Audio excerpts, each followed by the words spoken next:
Francis Crick proposed an adaptor hypothesis to suggest the function of tRNA was to bring amino acids to the ribosome. He said that a polypeptide chain would be assembled from an mRNA code. Crick explained that there were 20 of these adaptor tRNAs that each carry their own amino acid, and that the other end of the adapter holds what we now call the anticodon sequence.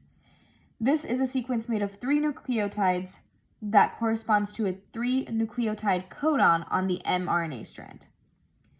Crick's adaptor hypothesis theory was slightly incorrect because even though there are 20 amino acids, there are 64 possible codon combinations. This is a tRNA molecule, and from it you can see that the anticodon sequence is folded in the bottom, and this is what binds to the mRNA, and it attaches to an amino acid at the top. You can think of a tRNA in terms of a voltage adapter for when you go to a foreign country. This tRNA helps adapt the mRNA code into a polypeptide. This is a diagram better explaining the concept of base pairing, where the A and the U base pair and the C and the G base pair. This represents the anticodon on the tRNA, and this is the mRNA strand.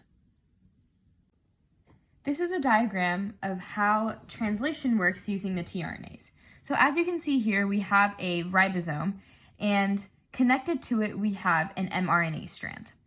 So the way this works is a tRNA will come in, and their amino acids will bind to the amino acid of the tRNA before it.